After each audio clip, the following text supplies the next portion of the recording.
You know the difference between a porn star and a pipe bander, Fuko? What's that, Josh? Porn stars don't pay to take it up the rear.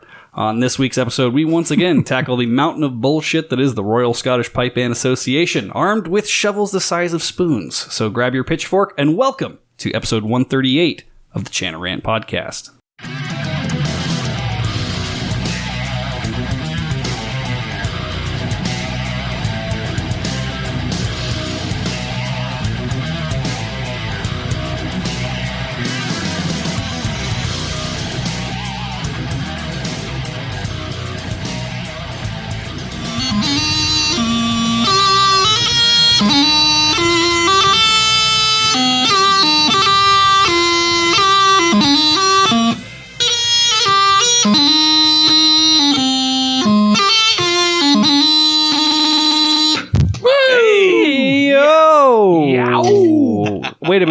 Wait a minute. Fusco. Yes, Josh. Before we get this started, I feel like it's a little dark in here. Do you want to just take care of that real quick? It is a little dark.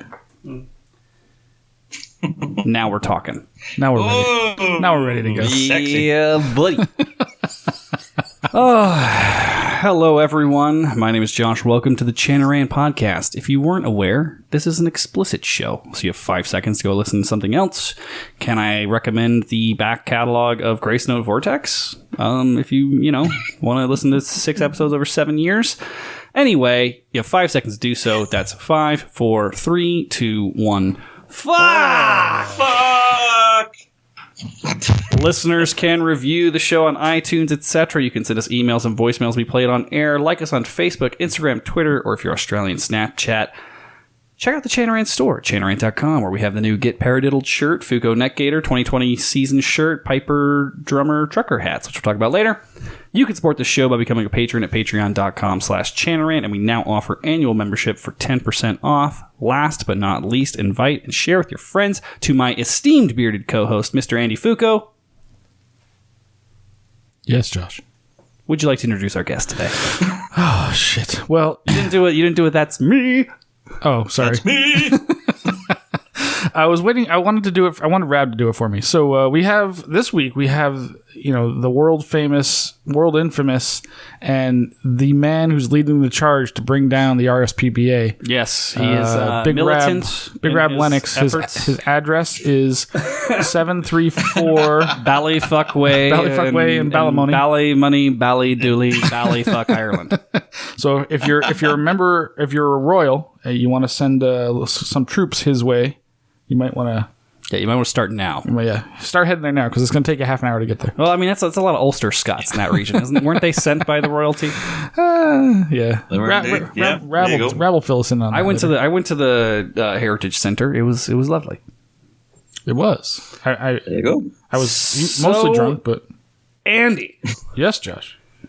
do you want to know what really takes what little money I have out of my wallet?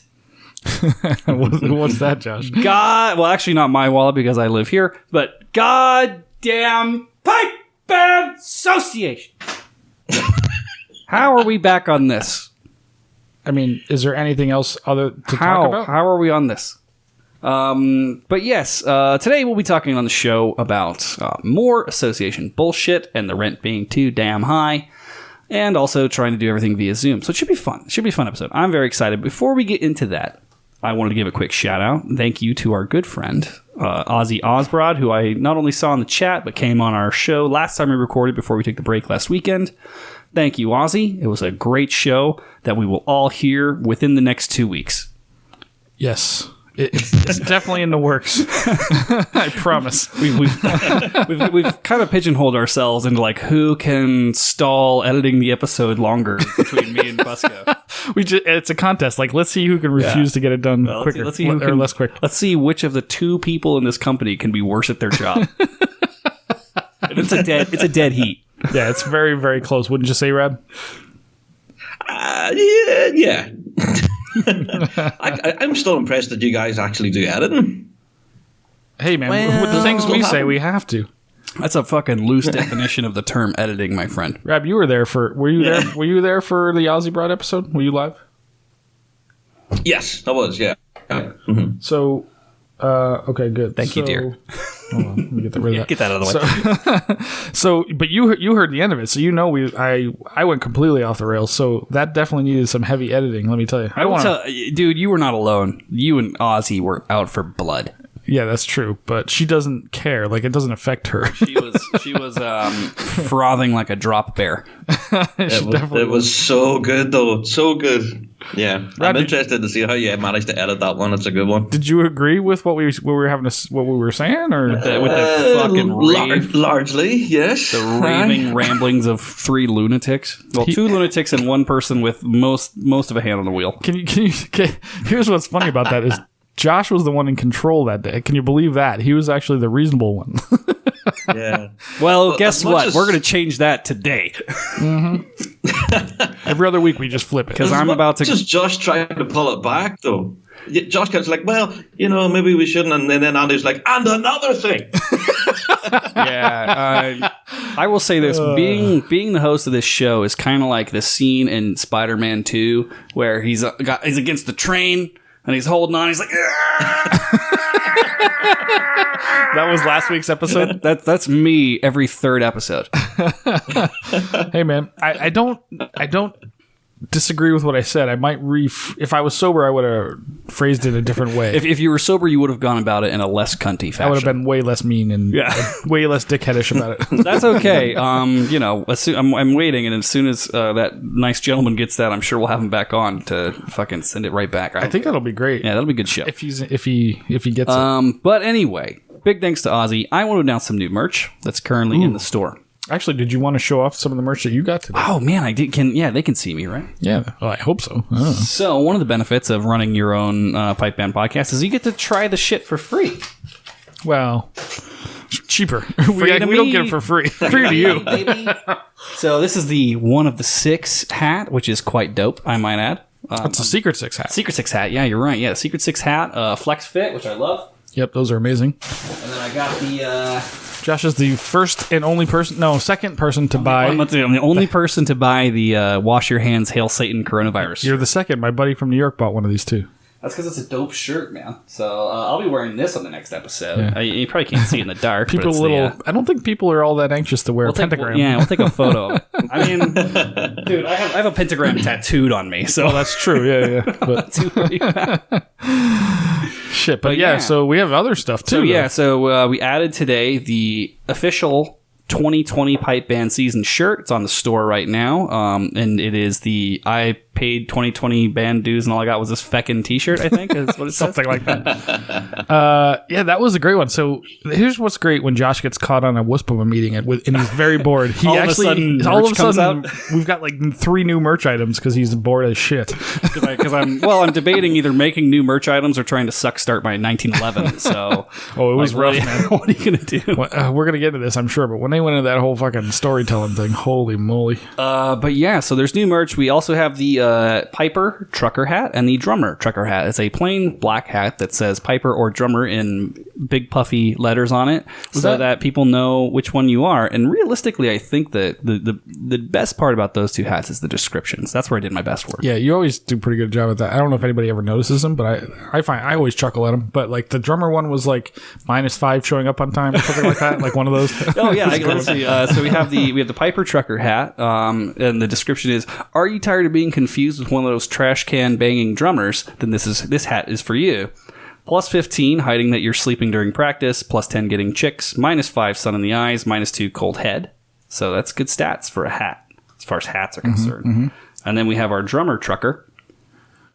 Want to let everyone know that you don't need to tune for 3 hours to play for 15 minutes. Then this is the hat for you. +10, not having to pay for your instrument. +5, showing up late. +4, back pain. And -5, paid solo gigs. Oh, that's brilliant. So that's the benefits. Check that shit out on the store, mate. And Patreon, I think we had a running Patreon discount. I don't know if we still do, but I can make another one. I don't remember. I don't think it's still active, but I have a question for you. What code should we use? I'll make one today, and it'll be for everyone who's a patron. They get, let's say, a 10% discount on items for a month. Okay, put in the code RABSUCKS. Like RABSUX? Like RABSUCKS? Yeah, absolutely. I was going to say Secret 6, but Rab Sucks will work too. Yeah, why not? All right, well, we'll get that done. No, let's do this. Let's just go with Big Rab Sucks. But I have a question for you. Were these trucker hats inspired by your very well worn security hat? Yes. Yeah, that's what I wanted. I wanted something that spoke to everyone and wasn't too Chanaranny. Mm-hmm. So now, when you go out on the field, you'll see legions of people and just plain black caps that either say Piper or Drummer on them. Mm-hmm, mm-hmm, yeah, mm-hmm. Yeah, it's interesting. I like it. Plus, I just want to see, someone will buy this for you for Christmas, and you'll be like, why? That's our goal, to be the question why. Why did you do this to me?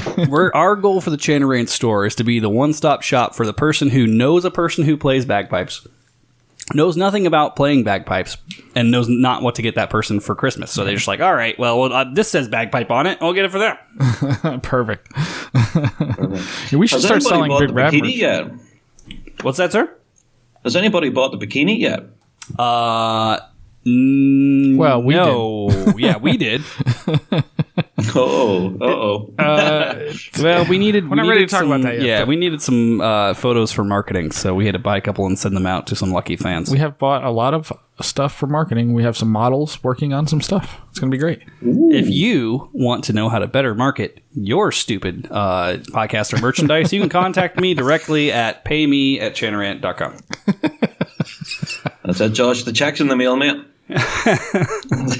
Rab gets whatever he wants at least every 6 months from the store. I've made that rule as the CEO of Chanarant Enterprises. That's fair. I don't care. Just pick a thing you want, Rab. You can have it. I don't give a shit. In November, when it gets cheap for us again. Yeah. Well, it'll be his Christmas present. Oh, there you go. Perfect. It'll take 3 years to get to you, but Christmas 2023, you'll be fine. Rab's like us, though. He doesn't wear shit that's not his own merch. He's a smart marketer that way. Yeah. See? Cool. Yeah, like those fucking dope hoodies. Who was it that annoyed the shit out of us last week when they put on a Big Rab fucking merch? Was it Bill? Who did that? Bill Caswell? Was it Cassie? Or no, was it Jer Bear? Was it? Oh, it was Jer Bear. Okay, so in our band practice last week on Zoom, one of our guys, he's like, I don't know, he just came out of nowhere, and he was doing it on purpose to fuck with us. So he was like, hey guys, check this out. And it was like a Big Rab sweater or something or other. It's like, all right, well, you're out of the band. You're fired. So we've got a lot to dive into. Yeah, we better get to it. I want to burn through some of this stuff real quick. First off, Aaron, I believe is how you pronounce it. He says, guys, great show, Stuart. Loved it. If you could give my new drumming page a wee shout next time, that would be great. And the page is redacted. Pay me. Pay me, bitch. Aaron McLean, you cunt. No, it's McLean. It's McLean Percussion. I saw their Facebook page. So yeah, go check out Aaron's whatever the hell he's doing. Everyone's got a goddamn new business during this. So. Or if you really want to get in touch with him, go to North Texas Caledonia's pipe band page. Yeah, or check out Aaron's OnlyFans. It's glasses McSticky. Oh, Jesus Christ. So Susan writes, by the way, don't feel like your powdery skit at the start of the show, I'm assuming with Stuart, was missed. Since it was the first time I'd watched live, I just thought you did it every time. Excellent show. So yeah, do you want to talk about this? So that's funny that was the first time she watched live and she caught it. She caught it. Oh boy. Like, this is what people are tuning in really thinking, which is great. So, Rabbi, did you catch that at the beginning while Stuart was playing? I did, but I just didn't quite know what you were doing. It's like, where's this tray of stuff going? And now suddenly you're sniffing it. You're like, what the hell's going on? So we wanted to fuck with Stuart. And so we thought he would be like watching the monitor or something while he was like playing. And so we wanted to see if we could fuck him up while he's playing by pretending to like snort lines of cocaine. Yeah, and just put him off in general. Like, yeah, just to fuck with him and like see if he mentioned it. So we got so little behind the scenes for anybody in the movie business. What we would do anytime you had to have someone snort cocaine on camera is you used just like a simple vitamin B6 powder essentially. And you can snort it like once or twice for a take and like not fuck yourself. Like, you're not gonna like hurt yourself really. You just piss it out. You'll be fine. Yeah. And so we got vitamin B powder on like a fucking mirror that we like cut into lines and then like rolled up dollar bills and snorted while Stuart was playing. And he didn't even I don't even think he fucking noticed. I don't know. I haven't asked him because I don't want to ask him, but the whole point of the didn't bit flinch. was the whole point of the bit was like to just see if it would fuck him up, and no, he just kept going. Just like yeah, it was great. the man is an absolute consummate professional. Yeah, I even did the whole like afterwards. dude. I was like, like he's not Well, we he's not did moving. that bit. We did that bit. What when we did the Game of Drones? We did with flour though. We did so with you couldn't flour. actually snort it. You had to like blow it out. Yeah, we just grabbed this pocket full of flour and like blew into it, so it looked like we were just like fucking Tony Montanaing on some cocaine. I don't think anybody had any idea what we were doing because it was such a chaotic mess. At Dude, that it was event. it was rough. It was well, like- we'd rehearsed it once in the parking lot. Oh my god, we did win though. That's true. We did win. I think mostly just because people didn't know what the fuck was happening. So, moving smartly forward. And speaking of not knowing what the fuck is happening, if you tune in or if you're in band practice and you feel like you don't know what the hell is happening, perhaps you need additional instruction. And you can get that instruction at the Piper's Dojo. Go to chanarant.com/suckless, sign up for a $1 test drive. Fucking learn yourself. Learn how to do grips. I learned there how to do grips, and they're better now. Yeah, Rab, are you taking advantage of your own special at the dojo? Or I am, yeah. And I have myself been working on grips, and yeah, my grips absolutely suck. Grips on B for some reason. I just can't get them. But yeah, I've been working on them. That's the same for everybody. Honestly, it's an amazing service. You know, you should check it. Yeah, it's absolutely fantastic, especially because I work there. So, full disclosure, yeah, I mean, I'll get fired eventually. Yeah. I'll say the wrong thing at the It's wrong only a matter of time. time. I'll bang the wrong chick at the wrong time. Last but not, I got two things here. Last but not least, this episode of the Chanarang Podcast is brought to you by MacLellan Bagpipes. Insert and add here. Wait, you want me to do that again? Let's have a clean run? Or... I hit the wrong button. I thought you were going to go okay. live, so I was like desperately scrambling. No, I'm not doing it live. We're going to pre-record it as per Joe's wishes. Okay. So, this episode is brought to you by MacLellan Bagpipes. Insert ad here. Last but not least, we are in the running, I hope, for some Big Rab Show awards. Well, we're on the list. So Rab, I'm actually interested in this. Did we like finally give you so much shit that you decided not to put yourself in the awards anymore? Well, I don't know if it was specifically you guys, but honestly, it was from throughout the piping world. You know, a load of people were complaining, saying, "Come on, Rab, you've won this how many years in a row now? Enough's enough." So, yeah, we pulled ourselves out for this year. I mean, we like to teach, we like to tease you a bit, you know, every now and then. Jesus Christ, pull Gus Sicard out of this nonsense. Fuck that guy. For Beard of the Year? Yeah, that guy wins every year. Pull him out. Listen, when you win 5 years in a row, you're out. Just like Field Marshal. That's why they stopped winning. They won 5 years in a row. The RSPBA was at least smart enough to know the rules of life. Like, hey, you win so many times, you gotta make some changes. I think that the Beard of the Year award should go to the wife of like Sean Cahill, right? Because like he's obviously gay. Is he? Yeah. So Cahill, you know, like I feel like his wife should get the Beard of the Year award. You know, she's been hiding his homosexuality for so long. That's my future wife you're talking about. Yeah, that's because my future wife is his daughter. Which one's going to get his inheritance when he dies? Who's going to get that at Cahill 50 of a heart money? attack? Yeah, that Cahill money at 50 when he has a heart Cahill attack. better not die at 50. I love that man. I know, man, but I want him to be around forever. firefighters die at like 50, 55. Well, not only that, but he didn't help himself by taking on Desert Branch president for like a year. I know. Yeah, that did not lengthen his fucking lifespan. Did you see how much Harry lost over that? Yeah, but his tattoos look great, so I don't really look at his head that much. I can't wait till Cahill retires and he starts tattooing his face and his head and shit. He's gonna have like a fucking teardrop. Because he killed somebody, probably another fireman Piper. Because that's what I want to do. But yeah, anyway, that's a nice subtle jab to get Cahill's cornerback. Boom, we nailed it. Boom.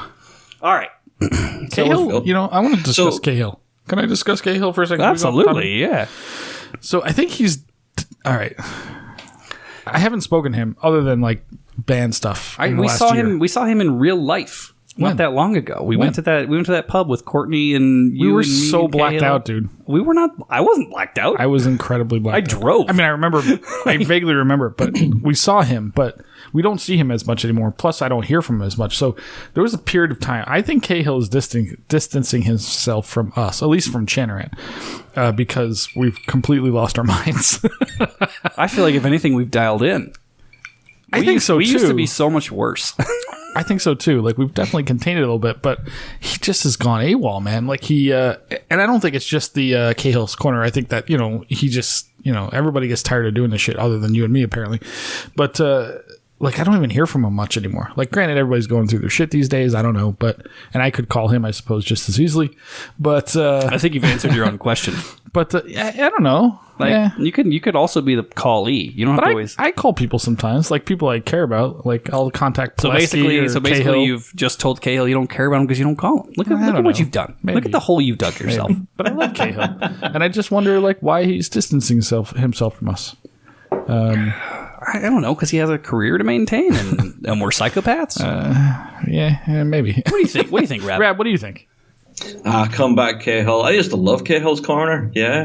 And then it was Ozzy's corner. And then it's nobody's corner at the moment. So we got lazy trying to force him to do it, but Cahill, like I have the guy I mentioned from New York who bought that shirt. He loved Cahill. Cahill's fucking fantastic. Like it was the grounding force that we needed. Yes, just one normal, successful human being telling us to shut the fuck up. Exactly. We need that one voice of reason. That's consistently that voice of reason. And it was Ozzy until we corrupted Ozzy and also Big Limit. Well, she lost her mind last week. I got lots of messages from people, well, lots, maybe two, that said, like, Ozzy Bard's great. Well, they call her Camille because they actually know her name. But they're like, she's great. She actually, like, offsets you guys brilliantly. I'm like, well, that's the point. She's the voice of reason in our nonsense. Even last week when I completely lost my mind and she was losing her mind a little bit, she still did it in a very...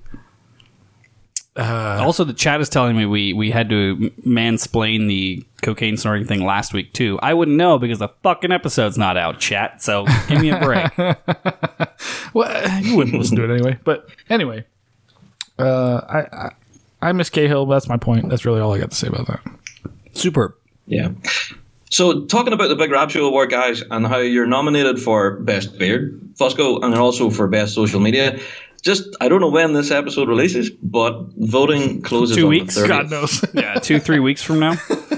Yeah. So voting closes in 6 days. If you're listening to this, or if you're in the chat right now, go to thebigrabshow.com, smash that vote button for the Chanarant podcast. Mm-hmm. Yeah. You can vote for Foucault's beard too if you want, but I don't really care about that as much.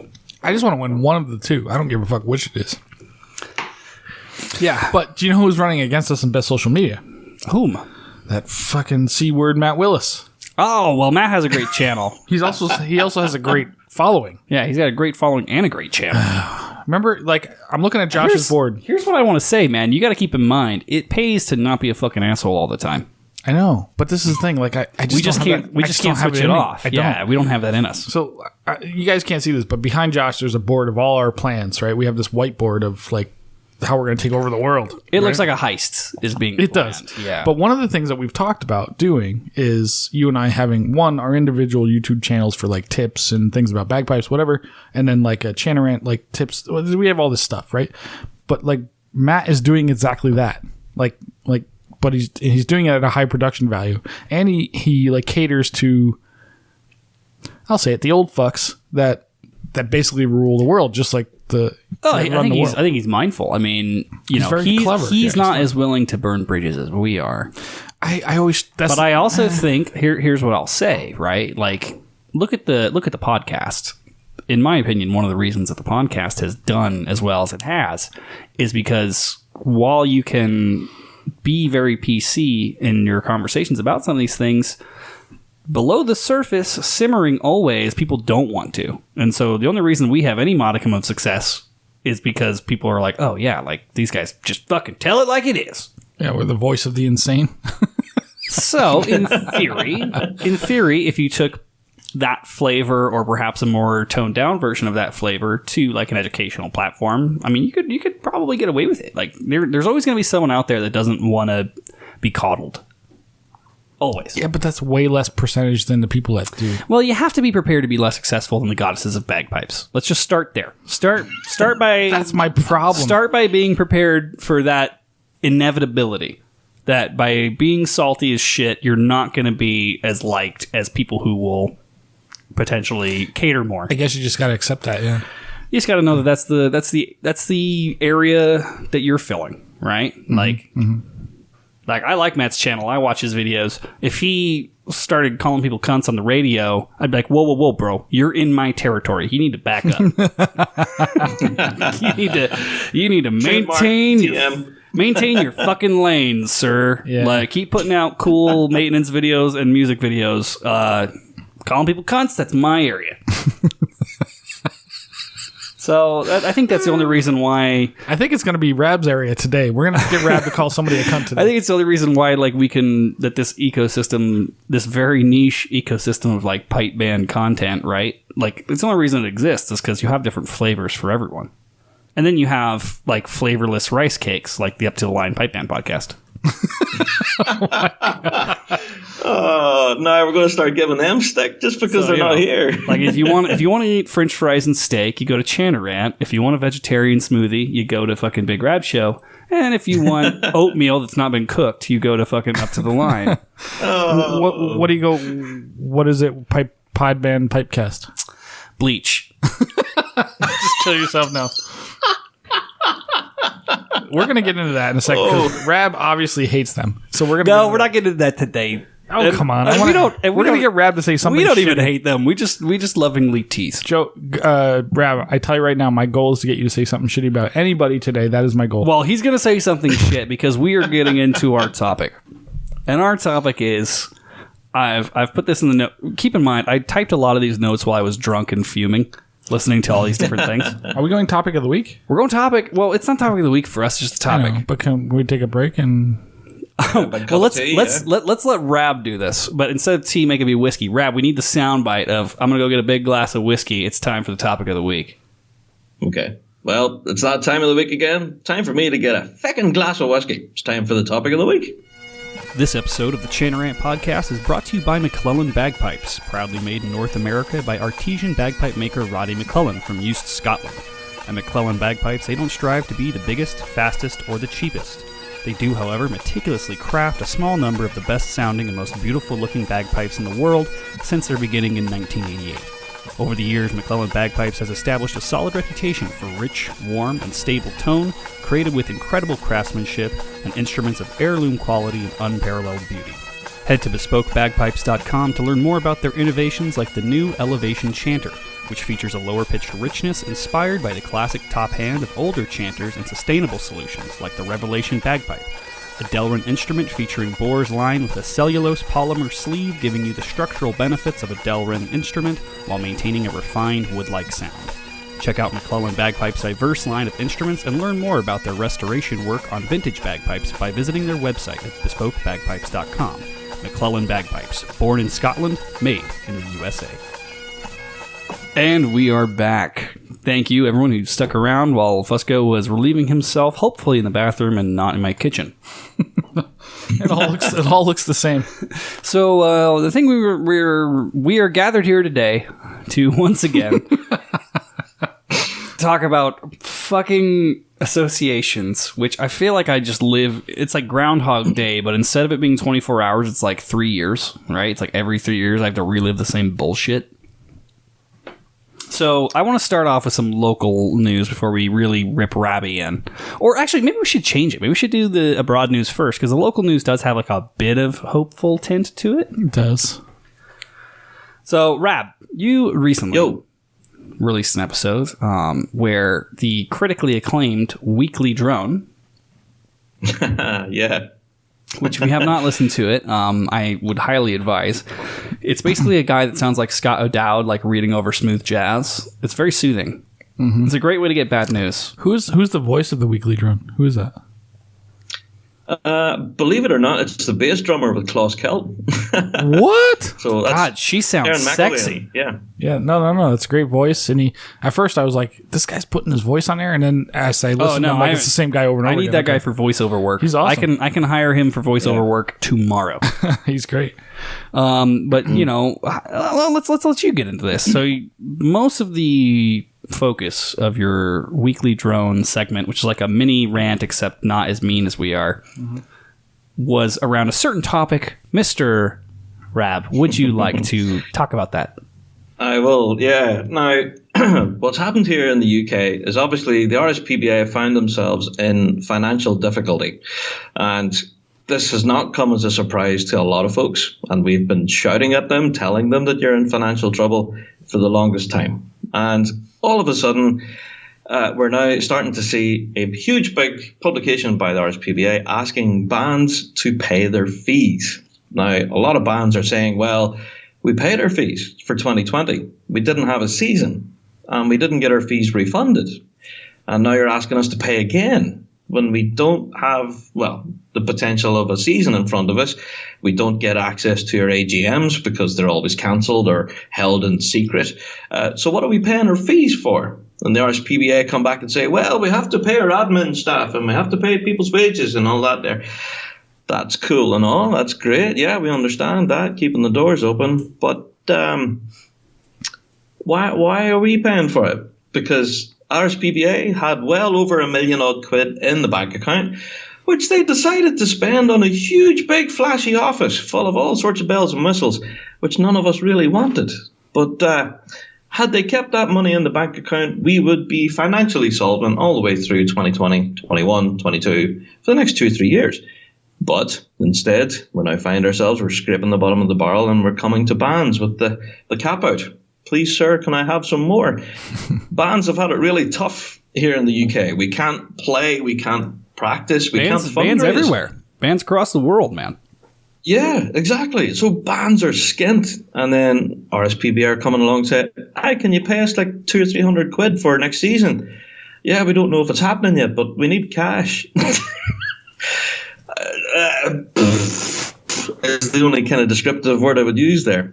So yeah, on Weekly Drone on our show, we open the door, we let folks vent, and they've come on and they really let us have it. Now, don't get me wrong, it's not all the one way. We're not all angry at RSPBA. The RSPBA do have their supporters, and they, are saying, it's an organization that was created in 1930, but has to continue, and it's helping to support bands, yada, yada. Well, I mean, yeah, but let's look at other organizations created in 1930s. Ford Motor Company, the Third Reich. The Nazis. I was so going there. I was so ready to do that. You picked up on that immediately. I was thinking the same thing. Rab, here's the thing let me give you the problem with the RSPBA. It's the R. And we learned this, 250? We learned this in 1776.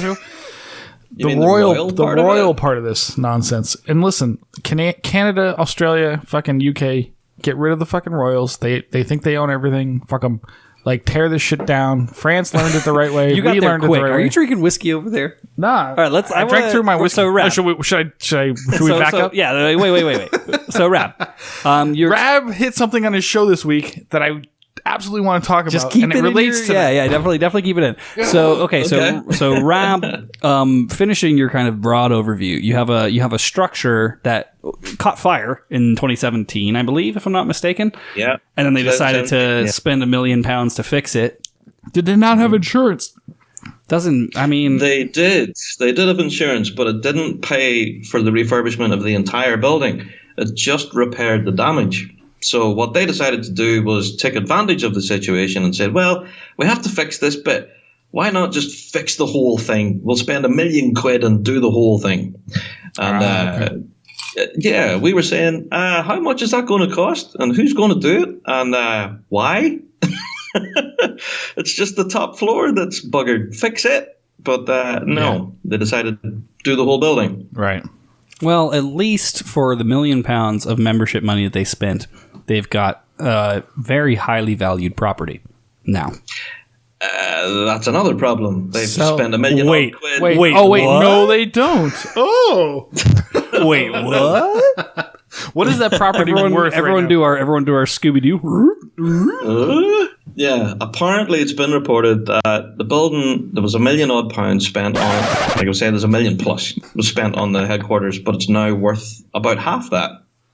Right, because we're in a fucking pandemic and fucking property values are going down. Well, okay, so real quick, before we get too far into this, I actually got an opportunity to get an exclusive interview with an RSPBA rep that did not want to be named.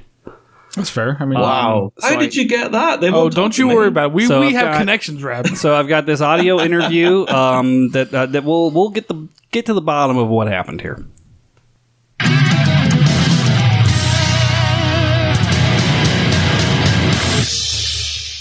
First off, I just want to thank you for agreeing to do this interview with us here on the Chan Rant podcast. My first question would be, to all the people who are in bands within your association who have already paid their 2020 dues for a season canceled, and now you expect them to pay 2021, how do you justify these additional costs? People are working 8 hours a day and 40 hours a week to some a third job. Women can't afford to take care of their children, feed their children breakfast, lunch, and dinner. My main job is to provide a roof over your head, food on the table, and money in your pocket. This is politics as usual. Playing a silly game. It's not going to happen. The rent too damn high movement, the people I'm here to represent can't afford to pay their rent. They're being laid off right now as I speak.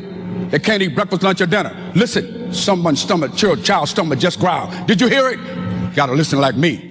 I mean, that's all well and good, obviously, but you have to consider the fact that perhaps this was in part due to some financial mismanagement, perhaps during the renovation of the building. Why not just leave the fire-damaged former headquarters and potentially move on to somewhere else? There's nowhere to go. Once again, why? You said it, the rent is too damn high. All right, well, there you have it, folks. I'd like to thank our guest from the RSPBA for coming on the Chan Rant podcast to clear things up. And, sir, best of luck in your job hunt. Back to you, Fusco.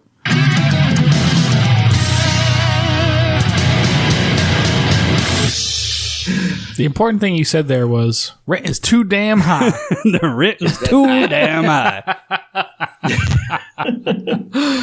But yeah, so a great interview. Josh, that was amazing. Good job. It's hard to get to some of these things. Speaking of root, Rab, how's your wife doing? Oh, easy, you. Hey.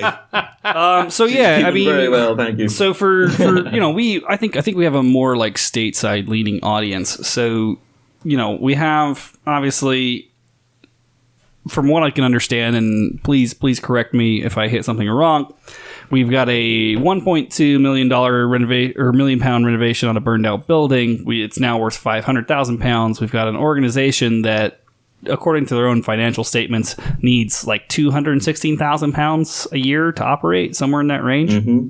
Yeah. So they could have operated for like 5 years consecutively. Yeah, they had quite the buffer. Or they could make their offices nicer, which houses 5 people. There's 5 staff members of this fucking organization. Yeah. Like, why? What? In whose mind is this a smart move? And I understand that, when this was first going on. The Royals. And the fucking Royals. It's not the fucking Royals. The Royals. The people. The goddamn Kansas City Royals fucked this up for everybody. The Kansas City. Like, this goes back to a thing that we talked about in the pre-show. Listen, if you're in the UK, kill the Queen. Fuck her. Get rid of him. Do you want to do the show now and I'm sorry. and not get us fucking pulled off the air? So, like, it comes down to something we talked about in the pre-show of like, okay, what are we dealing with here? Are we dealing with incompetence or are we dealing with malevolence? And we've had this conversation. I think it's a lot of the time, right? Because like one, you can just be really bad at what you do. Yeah. And absolutely. That's a very likely prospect. It's a very likely prospect that you just don't fucking know how to run a corporation with only 5 employees and only a fucking, £500,000 technically operating budget if you count income and expenses. So there's a window there. There's a little gap. But I think that, and Rab can correct me, I'm sure, because he's gotten more emails on this shit than I have, living very far away. Or you potentially are doing something nefarious. Like, is the money all gone because you're just bad at your job? Or is the money all gone because you, through some underhanded means, just moved it into your own coffers? Either way, you should be fucking fired. Like, there's no way around that. But I'm always curious as to that same constant question of, okay, do we have incompetence here or do we have malevolence here?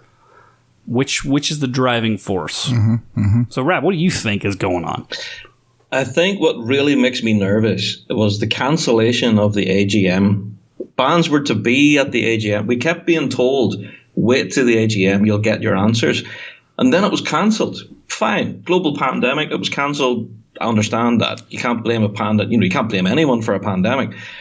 But then we found that the AGM was held, and it was held online through Zoom or whatever the heck it was. But bands weren't invited.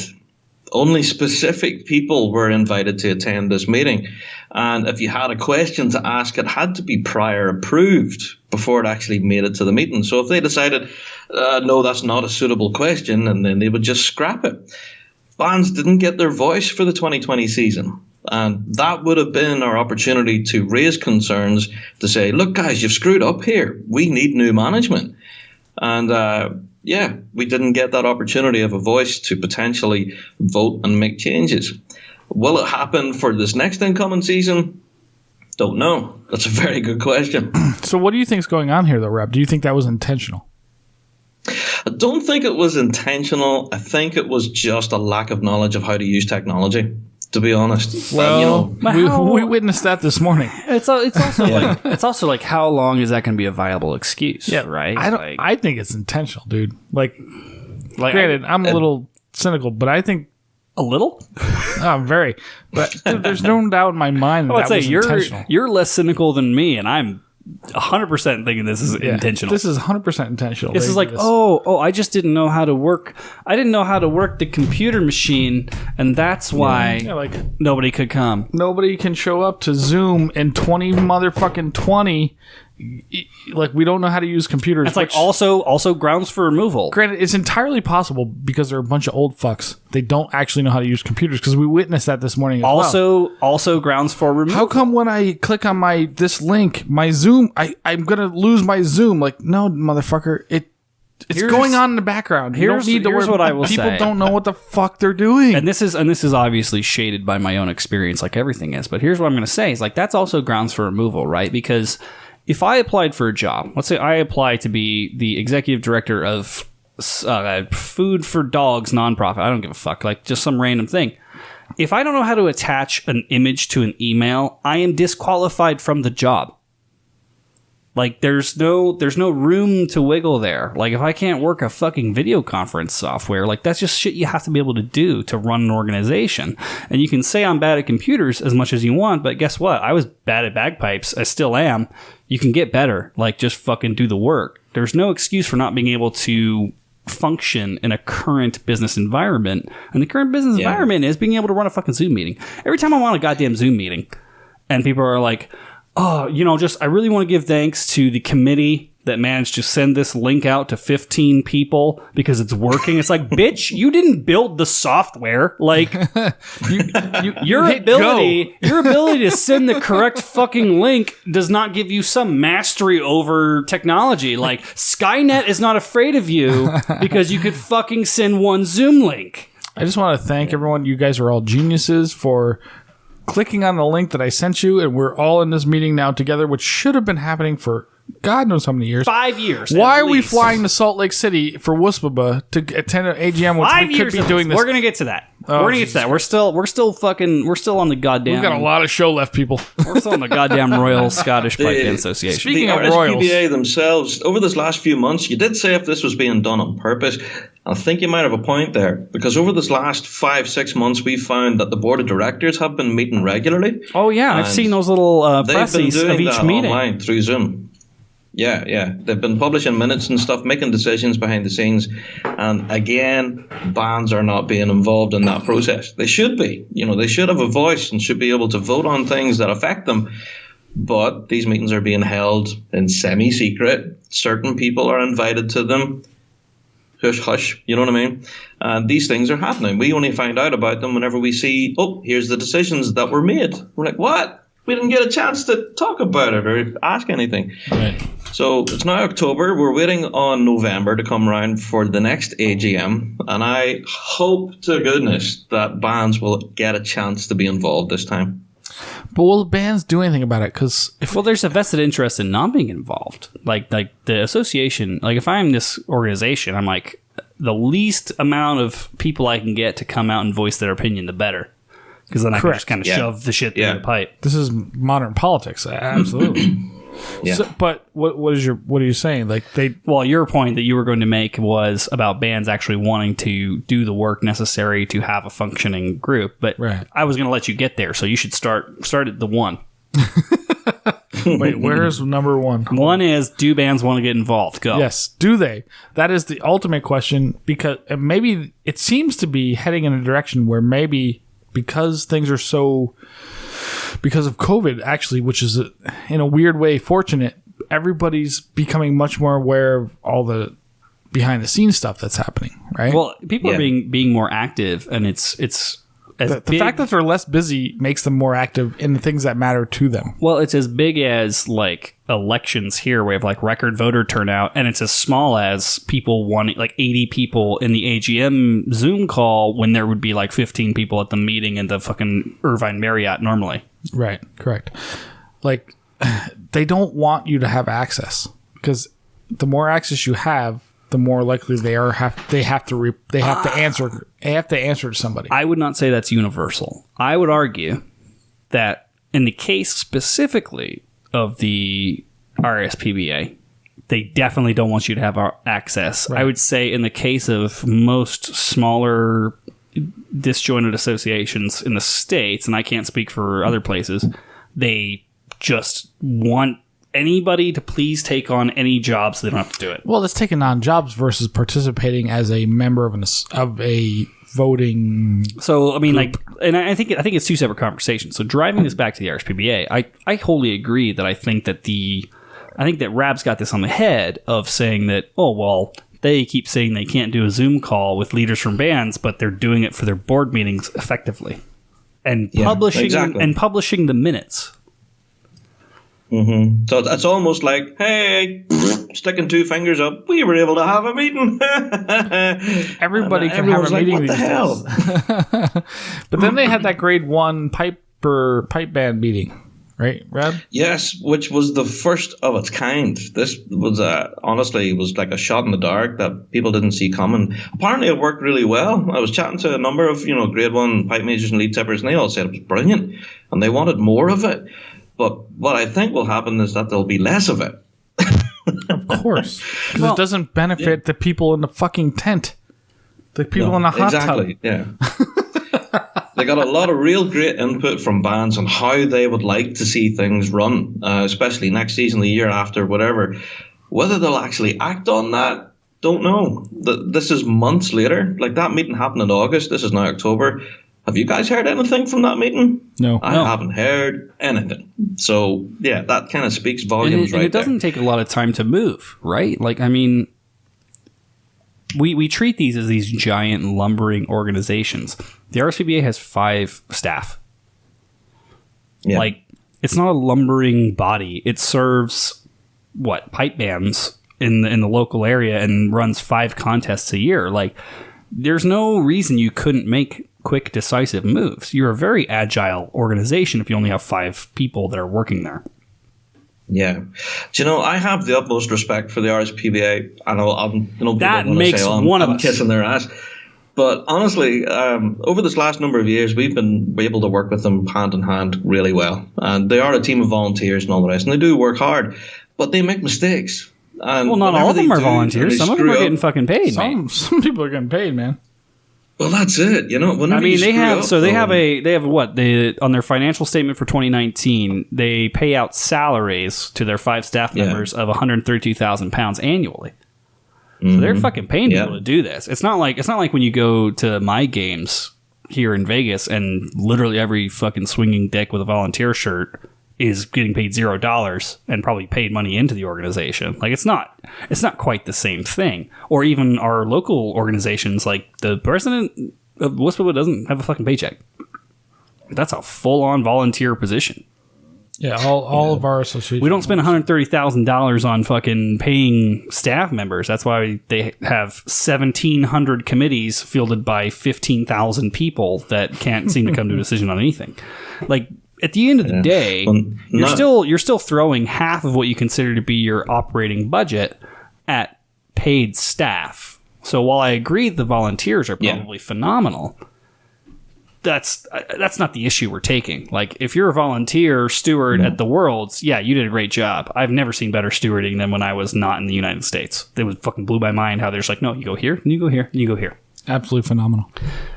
Yeah, but that's not really the issue, is it? The issue is like, fuck, you could have, if you had 5 people that would volunteer or didn't pay for a building, you could have funded all of our contests and events for 5 years.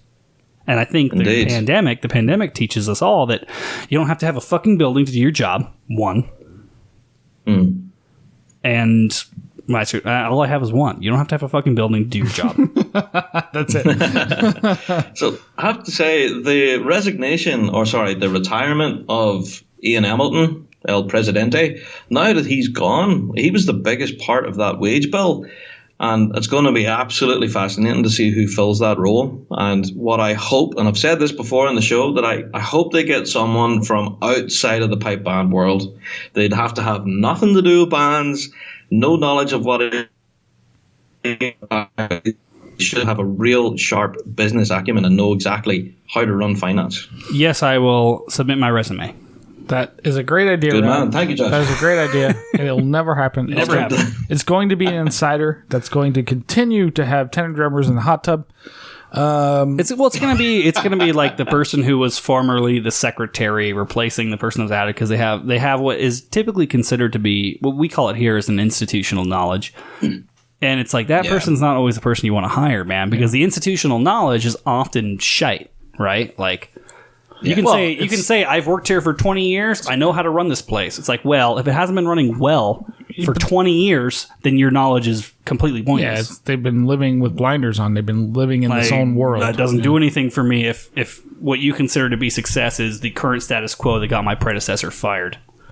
Or retired. Or prematurely retired. But that's a good question. Salary. Let's talk about that guy. That's the guy that does the voice of the... Yeah, he does the prize announcement at all the majors, So let's talk about that guy. I'll put down a tenor that he does, the next time they have the Worlds, he still does the announcements, he just doesn't do it. Like, but he gets paid to do it. They make a big deal of like, oh, well, we brought Ian back out of retirement. I guarantee he gets paid to do it. There's no way he's doing it for free. To read sheets, to read a list for fucking 2.5 hours. Yeah, but that's not my point. Let's talk about that guy. Is there any bigger sign? Like, when things go wrong in a corporation, and suddenly the CEO retires, like oh shit, I see the writing on the wall. I gotta get out. Like this, is there any bigger sign that that's what's happening right now? That this guy retired a month or two ago, whatever it was, within the last couple months. And it's like, hey man, he knew what's going on. He's like, I'm out. Like, this is gonna go wrong. I have a nuanced... It'll take 6 months to a year for everybody to figure this shit out. But I'm out. I have a nuanced opinion to this, but I'd like to let Rab go first. I think it's a combination of both. I think it was very much a sinking ship. A lot of questions are being thrown his direction, but he's also made a lot of mistakes recently. In October, he was recorded at a meeting here in Northern Ireland where he called the membership morons. And that went accurate down statement. Like a fart in a spacesuit. Wait. I did not know about this. What's accurate this? Accurate statement if you pay into that. Yeah, like, what's this? Yeah. You say it went down like a fart in a spacesuit? That's a great fucking line. It is, yeah. So Ian was at a meeting here in Northern Ireland and he was talking to the membership and he said, oh, don't listen to all the morons. So he was essentially calling the membership who were asking questions morons. And he actually said, if people continue, some people might lose their houses. Saying that, potentially threatening legal action against some of the membership. And everyone was, what is going on? That is a giant set of balls of a person who's incredibly entitled. Where listen, As Americans, we burn those motherfuckers down, Where dude. do you shop for your kilts to hide your old sagging That giant guy's balls? balls. But this is the thing, Rab. Like, you love that guy. Everybody loves the guy because he's got the voice. He's the voice of the course. RSPBA. He's He's the a voice legend. of the announcing of the winners, which I get that. There's a certain person nostalgia who's to that. heavily involved in pipe bands, but not at all involved in pipe bands. I have no... You don't, but I watch the World's Tour, and I get it to a certain extent. He's the voice for like the last 20 years. I would rather have Rab announce Yeah. the Worlds. I would too, but the thing is, though, when you have the same guy doing the same thing over and over again, people start to rely on it because human beings are sheep. That's called Stockholm Syndrome. Either way, but humans are sheep, and it makes sense. However, this guy is obviously a cunt. Oh wait, no, he's allegedly a cunt. Alleged cut. So my Wait, opinion, he called. Wait, hold on. Let's back up. I got to know more because I don't know anything about this. Did you eat today? Just making sure. I did not. Okay. So this is fascinating to me that he said this. Yeah, Yeah, so... it was published in pipesdrums.com, published the article, but they said that at the meeting here in Northern Ireland, he called the membership morons. Don't listen to the morons. And he threatened there was potential legal action if there was going to be more keyboard warrior type stuff going on. All sorts of craziness. He doesn't understand He's the made world. mistakes. Yeah. He's made mistakes. So that's what I'm saying. The ship was going down. He could have stayed, tried to keep it afloat. But because he's made personal mistakes himself, then obviously this is a good time. Perhaps I'm going to hang up the sticks or the pipes or whatever. Whatever. So I'm going to hang up here's my kind of voice like and get the fuck out the way of here. that I look at this is because there's also something to consider is that between March and November, the RSPBA wasn't actually paying the wages of their staff. That was a furlough. So the government was paying for that, and it ended in November. Right. So I think it's a fairly timely retirement of saying, hey, I've collected as much money as I can through this furlough based on my salary, and I'm probably going to get shit canned anyway. As soon as the government money runs out, why not just retire? Yeah, No. That was another thing that was interesting about the announcement. He announced in August that he was retiring, which that would have been the Worlds. But the furlough scheme didn't end until November. So he says, I'm retiring. Staying through November. I'm going to stay until November. And then the articles that were published said it was very generous of Ian to hang on for another 4 months and help us with the transition. Take the period. free money, yeah. It's like, generous what? of him. Oh my God. What is going on? Granted, the furlough did only pay. There's a stipulation though; it wasn't full salary because I think the furlough only paid like what $2,500 of the salary, and then the company had to compensate everything else. If I read it correctly, Yeah, Did they cover the full difference or no? 100%. Oh, fuck's sake. No, they So didn't this cover the is full why- wage, but they did pay a percentage of it. this is why I'm submitting my application for chief executive of the Royal Scottish Pipe Band Association. Not only will I not waste all your money, I will make you more money How? just by not having a shit organization. Right, like Efficiency. by the same way that There every 501c3 that I've been attached to for my entire life has more money now than it did before. Well, except for the band, because band. It's banned. So I need to say, as much as I'm saying that Ian has made mistakes, this is only in recent times. Ian, throughout his career, this past 20-odd years in RSPBA, he has done some real incredible things for bands. Honestly, I'm not just saying that to kiss his ass. Like he's introduced, the BBC live streaming and stuff. There was so much other stuff that he's managed to do. The development of school bands, the novice grades. There was an incredible amount of development there. But it just seemed to be that he was running out of steam. But you also have to keep in mind, like, if you have to fire someone for not doing their job, that doesn't mean you discount the years they did their job. Mm-hmm. Right? Exactly. Like, especially when you're paid. 100%. Like if you're paid, it's like, okay, well, here's you gave me 18 years of doing your job very well, and I appreciate that. And I showed my appreciation for that through your salary. Here's these last 2 years where you didn't really do a good job, and I don't appreciate it. And I'm going to show my lack of appreciation through firing you. Yeah, that's it. And I think, if anything, it stands a testament that guy was in that role for 20 years because he did it well. There was no reason to get shot of him. Just recently, he was making mistakes, and that's really it. Whether that was the result of him retiring, I doubt it, because he did have a long career there. Man, 50,000 pounds a year, I'd sell my kidney. Yeah. It's a decent job, man. That's it. One thing I would really criticize RSPBA for is their transparency and having people involved. Whenever the Charity Commission actually investigated them there last year and they were talking about all this financial stuff, they were actually told by the Charity Commission, look, you guys need to be more open with your members. Tell them about things. You know? And the classic excuse for lack of transparency has always been, I don't know how to work computer good, which just doesn't fly. It doesn't fly anymore, man. Like nowadays, it's like there's no reason why you can't have a page that says, oh, by the way, here's the minutes and the proposed and actuals for our budget, and here's all this shit. Because realistically, it's public record anyway. As a charity, it is. As a charity, it's public record anyway. There's no reason not to post it except to make it hard for people to find it, right? Like, transparency is easy as shit. That's it. And it's not like it's hard to have a fucking good website or a good communications platform. Like, for fuck's sake. We have a great website and a great communications platform, and we don't pay a lot of money because we're poor as shit. No, it's easy done.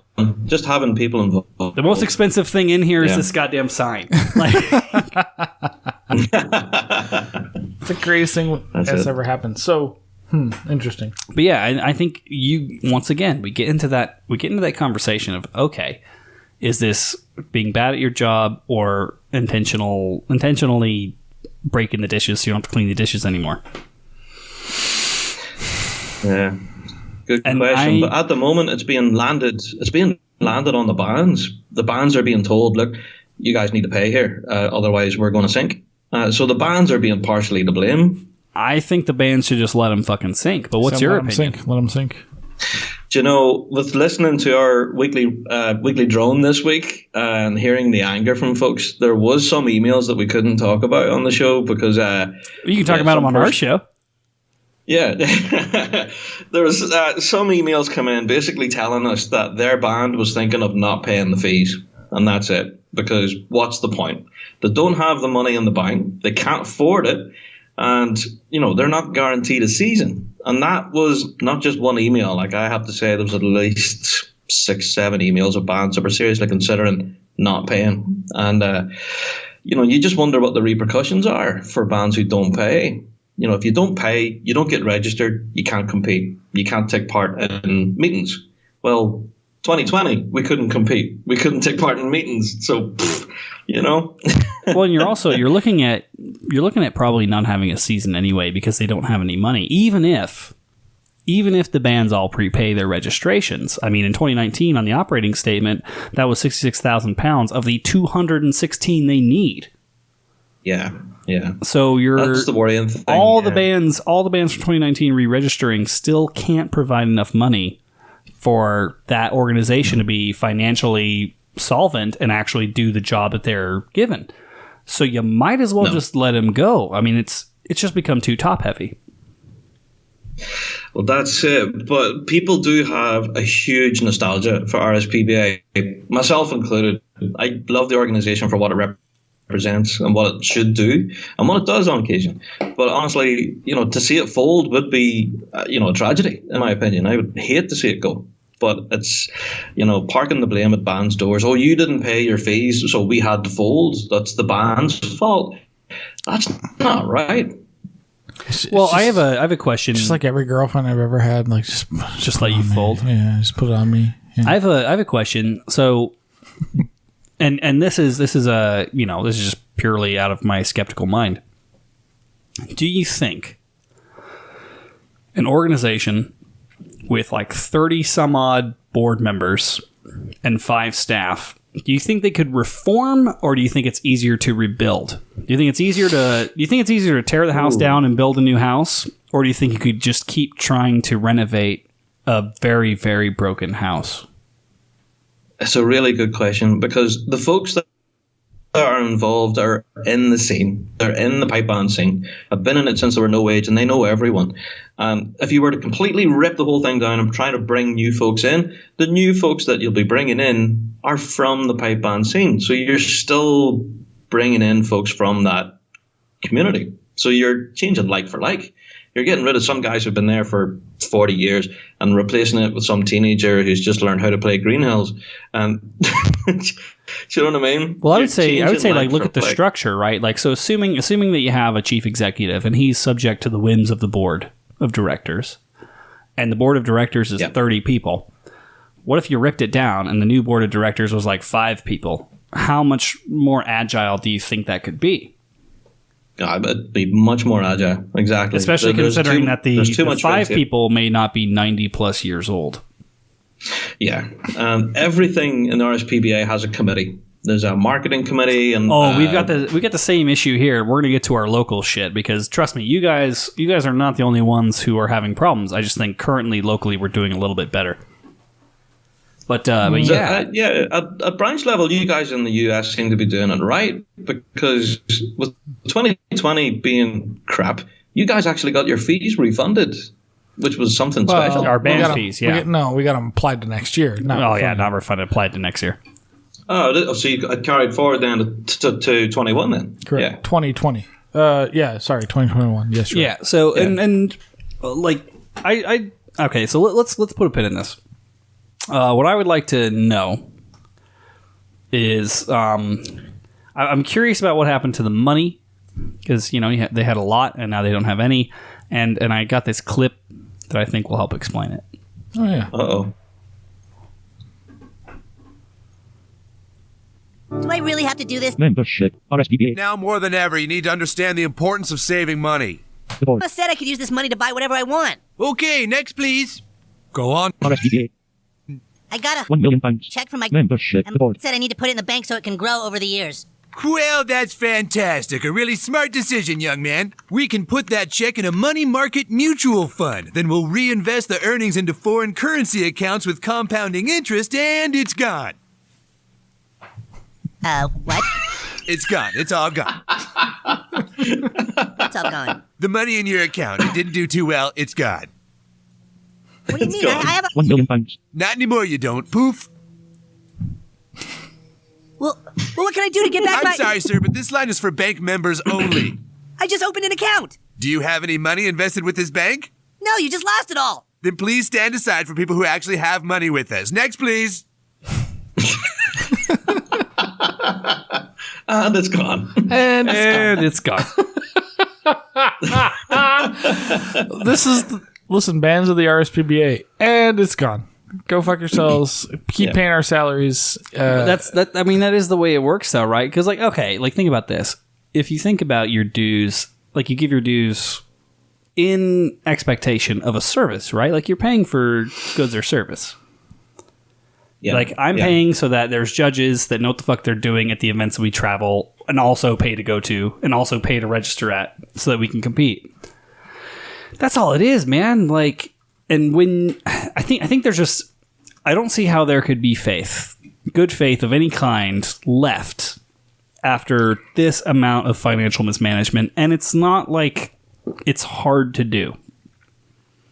You have a sub-segment of society that gives up the vast majority of their, liquid money, the things that their fun money, we'll say, and they give it to traveling, registering, competing. You had one fucking job. You failed miserably. So I think that there's no reason. And if I could address the goddamn bands that register with the RSPBA, what I would say is, don't ante up. Do not cover their bad debts. Do not cover their bad decisions with the little amount of money that you still have, that you fucking worked your ass off for, sweating and playing and marching for. It's not your fault that they're out of money.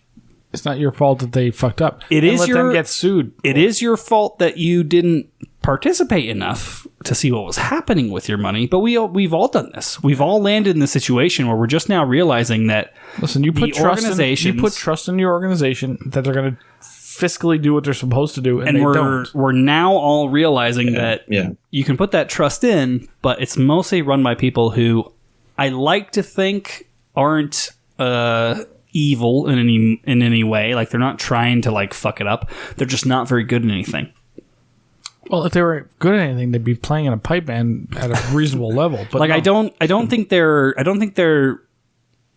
I've learned through some of these fucking meetings I've had to sit through today regarding associations that they're not shitting the bed because they can't hold... They're shitting the bed because they can't hold it in. They're not shitting the bed just to make me clean the sheets, right? Like, it's not... That's us, though. That's not RSPBA. Like, it's not evil. It's just they can't do what they're trying to do. I think... But I would also... don't agree, man. Well, in RSPBA's case... Whistleblood's fucking just... In RSPBA's... hanging Well, on. that's because we have a lot of volunteers. In RSPBA's case, I would say you've got to fucking investigate some of this shit because It's questionable at best. When you have 30-something board members, whose board member owned the construction company that got paid $1.2 million to fucking have a $500,000 building afterwards? I went to the RSPBA website and looked at their like board of their directors. There's like 20 people on that list. I'm like, who are these people? And I've never heard of a single one of them. Like, who's benefiting from this? Like, follow the money. Like, there's questions, people. I say, okay, so and I could care less. It has nothing to do with me. But still, like, you guys are getting fucked because 20 people on this list of people who have nothing to, maybe they have association with a band 40 years ago. Here's what I want to like, say. It's so crazy. Final verdict on this. We're going to start Fusco, Rab, then me. You get to make a plea to the bands of the RSPBA as to either ante up or let it fall. Go. Who's first? You. Oh, fuck. Do they ante up to save the RSPBA or do they let it fold and make something potentially better? And I can say, this is my own opinion. I don't have to take a stand on it. That's your opinion. All right. I would say let it fold, let it burn, let it fall to the ground, and start over with people that are involved, that care, that actually know what's going on. My opinion is malevolence is way worse than stupidity or whatever the fuck the other word is. In this case, these guys, in my opinion, this is purely my opinion personally. You could sue me if you like. Not the Chinneran podcast. But these guys, there's definitely something shady going on here. It is questionable at best. It gets the fucking back of your neck hairs tingling. It does. It makes me think like, It gets it for me. Like when I attend the WSPBA meeting, which we did today, I'm like, there's no, I don't feel. Do we still have to go into that? I feel no malevolence. No. I feel just like a bunch of people trying to hold this thing together because this is what the rules say. We're supposed. It's just stupid. The rules are stupid. It's just a bunch of people literally trying to do their best in a bad situation. My thought is, let's create the World Pipe Band Association. We'll let Joe Brady run it, and Ozzy Broad will be the secretary. And there's nobody else involved, and they'll just make the rules, and we all just abide by them. That's it. And it's simple, and we don't have to fucking go through all this nonsense and pay people in the hot tub in the tent of the worlds, and except us. You and I get to be in the hot tub and Rab with a bunch of tenor drummers. But everybody else is get fucked. I don't want to be in the hot tub with you. These are separate hot tubs. There's a Rab hot tub. There's a Foucault hot tub. Okay. There's a McEachern hot tub. If I'm in the hot tub and with the tenor drummers are all. If I'm in the hot tub with you, I feel like that's how I get butt COVID.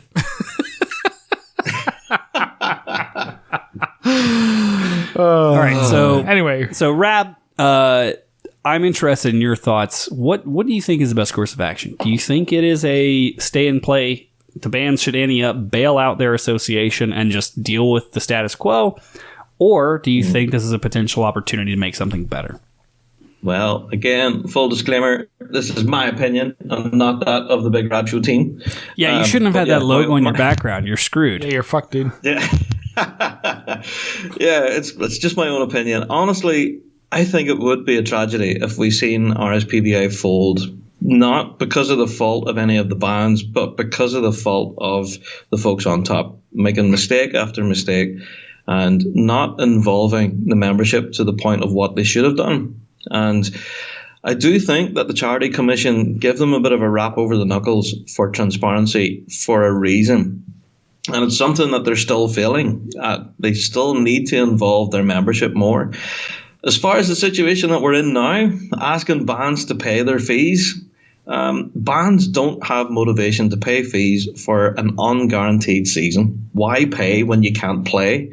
So if it's my opinion, bands should not pay their fees this year, but then ask RSPBA, if we pay our fees, what will you guys do with it? They haven't had the opportunity to ask the question yet.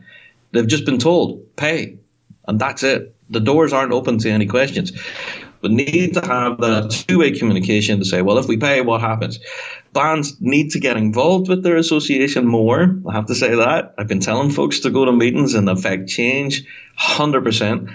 But the RSPBA need to be an open door as well and say, come on in, guys. We want to talk about this rather than trying to shut people out. So should RSPBA fold? I really hope not. It would be a tragedy to lose it. I think such an amazing organization, honestly, full of very passionate people.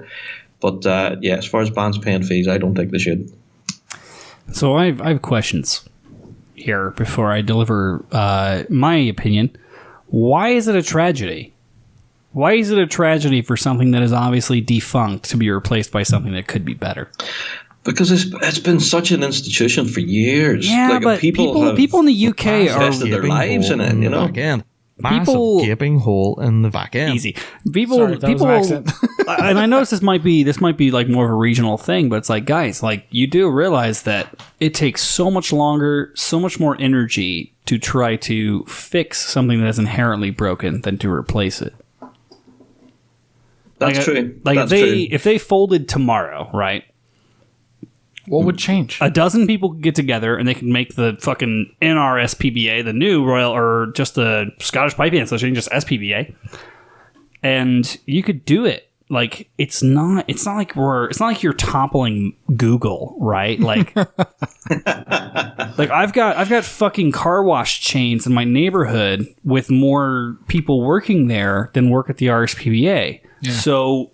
Why is this considered sacred? That's what I don't understand. Is like you can be a sacred thing. Tradition fucking fools you, man. You can be a sacred thing, or you can be traditionally respected, but you also have to like fucking do your job. Like you can't rest on your laurels by any means, in my opinion. So it's like at what point do you have to put that fucking horse down, dude? Because it can't run anymore. Yeah. The leg is broken. RSPBA, you do lose all that legacy, that history. You lose all of that. That history still exists. It still exists. It's just a different name. Have a fucking book in the new headquarters that hopefully is like a very small, sensible office, and not a fucking $1 million renovation that's worth £500,000. Like, have a small book that says, "Oh, by the way, here's all the things that happened before." Let me ask Rab a question. Rab? This is a direct question to you. Is the history more important to you than the future? I was about to ask that same thing. Dude, we are so insane. Oh, wow.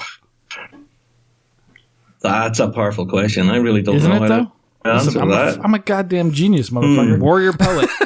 Warrior poet, baby. I was about to ask the same thing.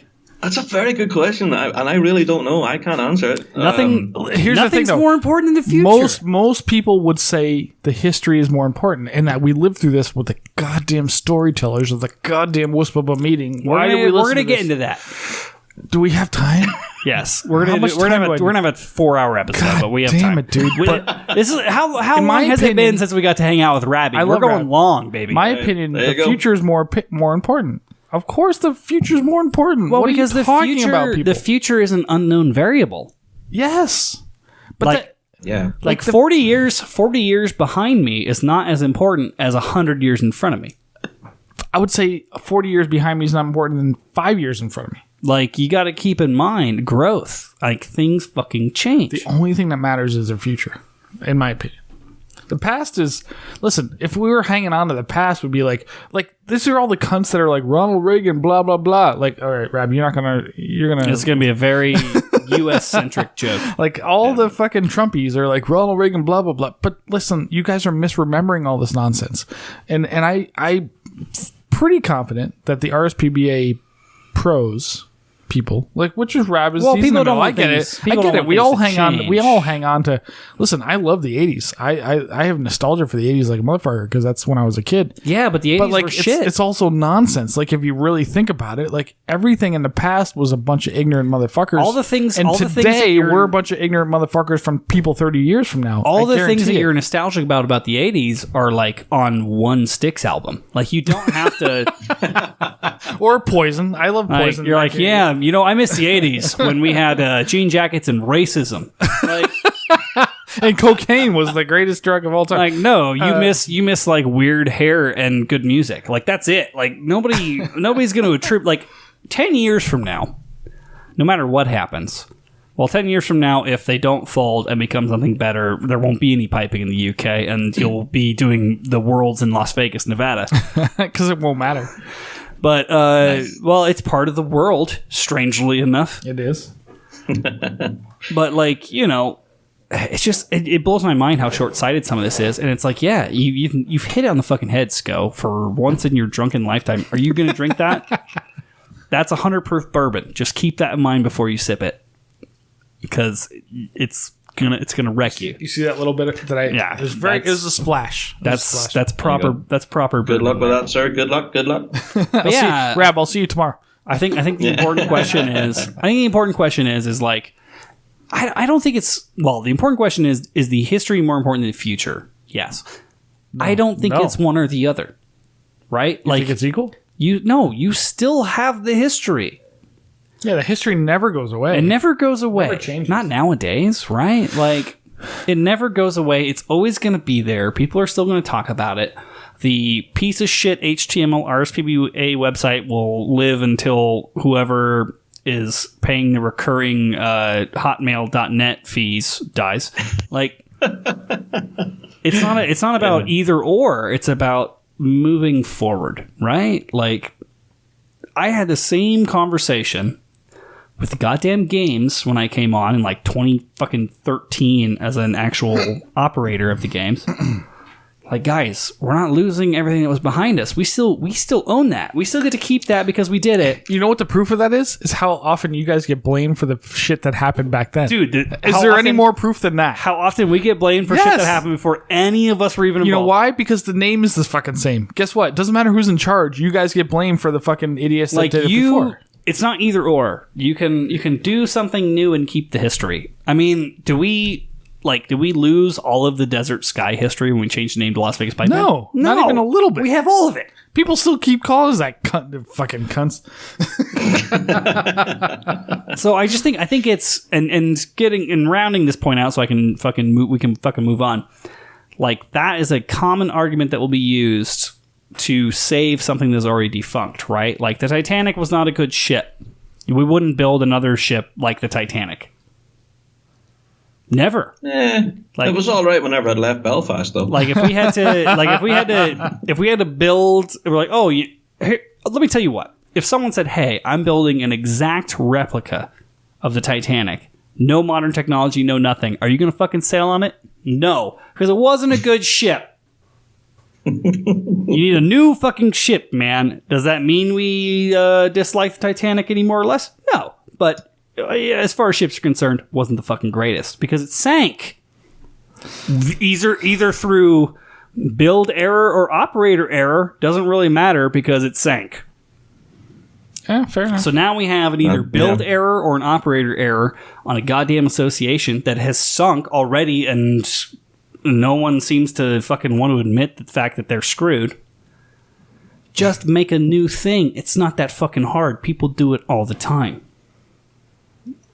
Yeah. I mean, people have fear of moving on. I get all that. Whatever. It's a thing. But, you know, what are we, cunts? Just move on. Yeah, just fucking do the next thing. Jesus Christ, do the next thing. If it sucks, if you fuck it up, then do the next thing. When we get sued for this episode and we have to shutter Chanarant podcast, we'll just do another one. It's going to be called the Schmannermant. It's going to be called the new Grace Note Schmortex.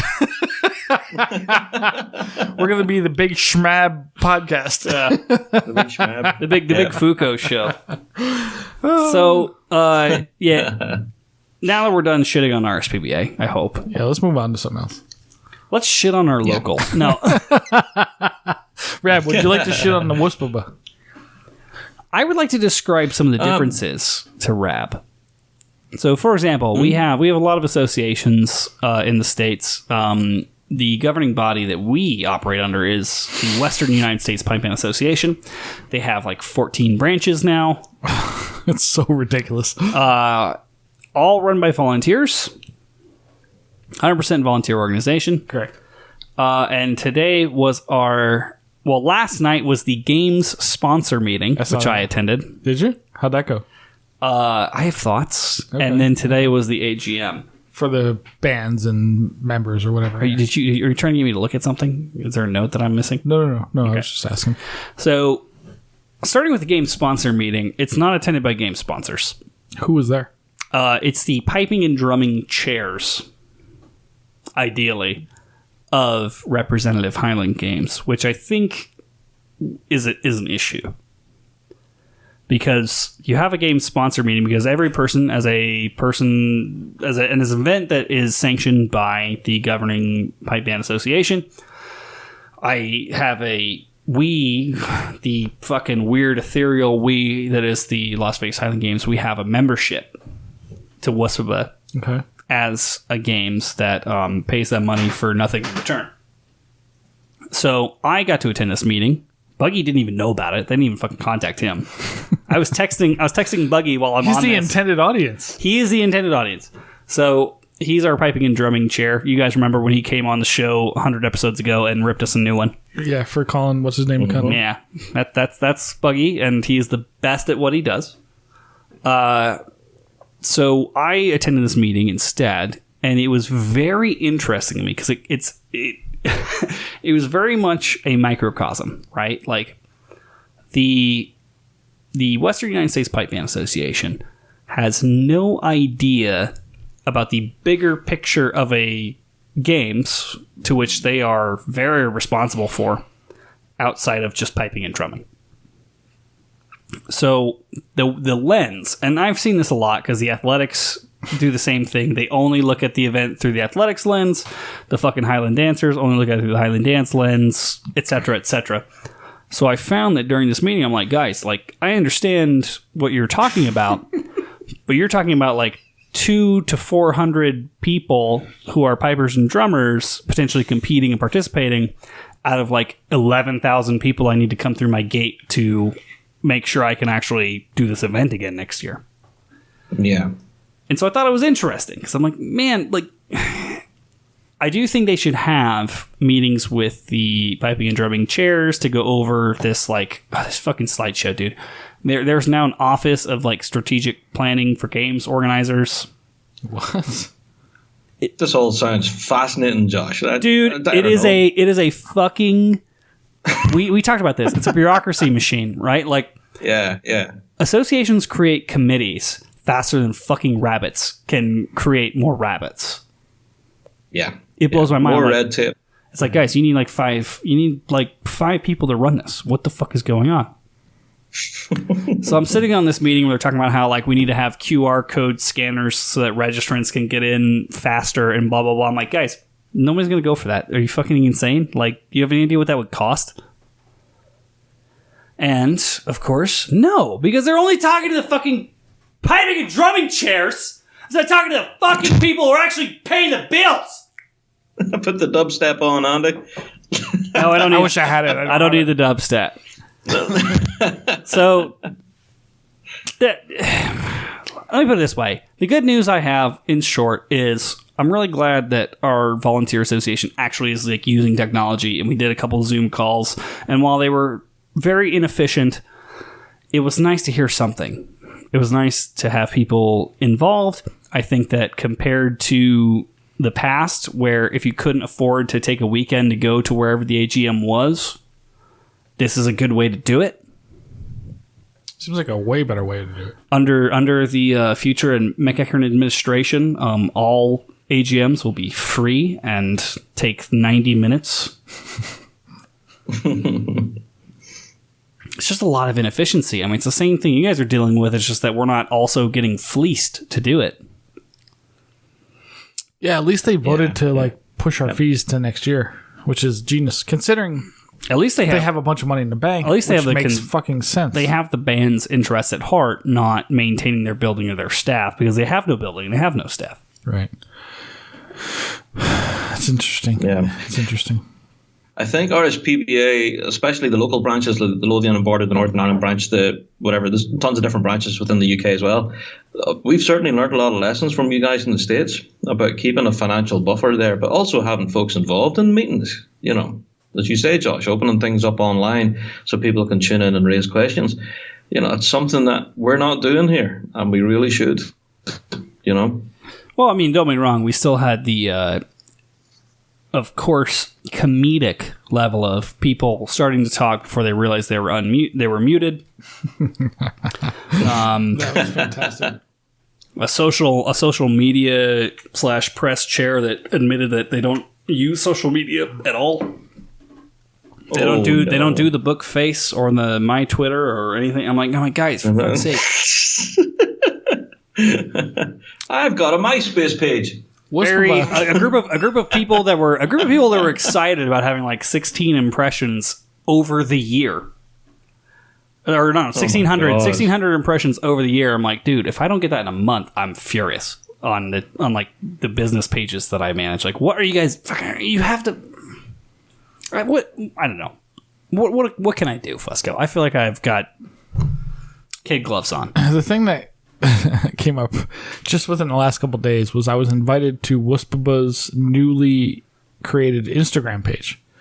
And I'm thinking, what the fuck does WSPBA need with an Instagram page? What are they going to, especially in a year where nothing's happening, but even beyond that, what? Oh, they talked on the meeting about how we're looking into TikTok. Why? Like, what are you going to do? What is WSPBA going to do on TikTok? If you are one of our listeners and you're out there right now and you're on the press and social media committee for WSPBA, I want you to succeed.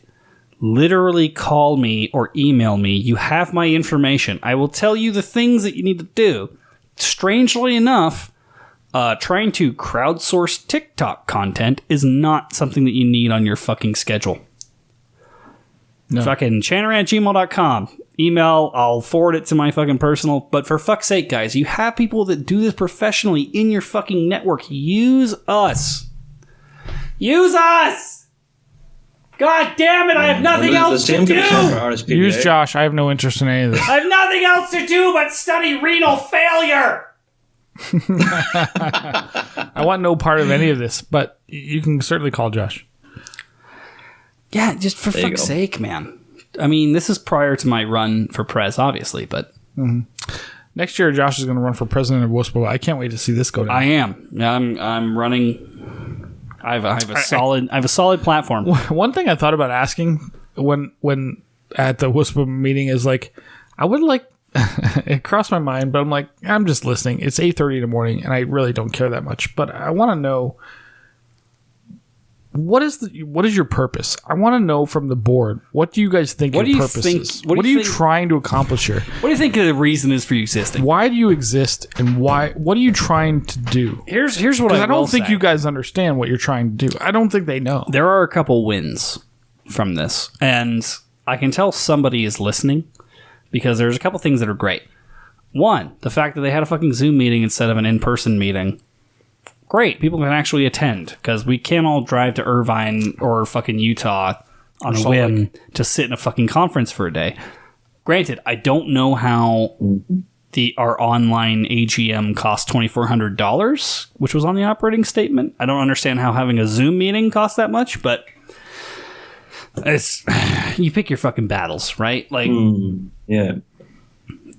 Two, this is they were so excited over the game sponsors meeting last night and over the AGM today. They were so excited to have unprecedented amounts of participation and people tuning in. It's like, yeah, that's what happens when you let people tune in and participate for free over the internet instead of having to say, well, if you didn't drive 5 hours to fucking California, guess what? That's your vote. Right. To California from Denver, which is like a 15-hour drive, maybe? Like the Western United States Pipe Band Association covers like 9,000 square miles. It's fucking humongous. Humongous. It goes up... It's Utah, Nevada, California, fucking Arizona, New Mexico. Oregon's and or whatever the fuck it's Like called. it covers like that Colorado association. That association covers California, a space that is larger than like 17 United Kingdoms. correct. It's ridiculous. Yeah. Huge. So guess what, man? Hold your shit online so people can actually participate. Hey, let's all congratulate each other and jerk each other off over a thing that should have That's been the other happening fucking 10 thing. years ago. The other fucking thing that drives me nuts. Okay, and I do give props for having a transparent online meeting. Here's the thing that fucking grinds my gears. The first 15 minutes of every one of these goddamn meetings seems to be people congratulating each other on the Zoom meeting working. It's like, bitch, you didn't fucking write the code to make Zoom an app. You don't work like yes, the app that you paid for works because someone else made it. Like your ability to say join with computer audio and unmute yourself. That's not a fucking amazing technological accomplishment in 2020. What the fuck do you think this is? I got 17 fucking cables running up and around my ass just to do this podcast right now, and you think because you can tune into a fucking Zoom meeting, you know shit about shit. You're out of your mind. I love this. And do you know why? But You didn't invent Zoom. You didn't write the fucking code. You paid $15 for the program, and it fucking worked as it was supposed to. Guess what? When I get a fucking oil change for $30 on my goddamn Bronco, I don't say, "Oh, thank God that we managed to make this Bronco work." I didn't fucking do the change. You paid someone else for a program they developed. It's not your great success that you didn't fuck it up. That's like saying, "Oh, thank goodness we managed to go to the range without shooting ourselves in the face."